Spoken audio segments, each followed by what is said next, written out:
In this video, I'm going to show you how to find your Klaviyo account ID. First, log into your Klaviyo account and head over to your dashboard. Once you're there, look towards the bottom left-hand corner of your screen where you'll see your account name displayed. Click on it once and a menu will appear. From this menu, select the Settings option. After clicking, you'll be directed to the Settings section of your account. On the left-hand side, another Settings menu will be visible. Here, look for the option labeled API Keys and click on it. Once you do this, under the Public API Key section, you will notice a unique 6-digit code. This code serves as your account ID.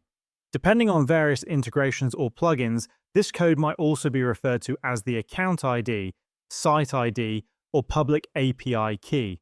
To use it, simply select the code, right-click on it, and choose the copy option. You can then paste it anywhere you need, and that's how you can easily find your account ID in Klaviyo.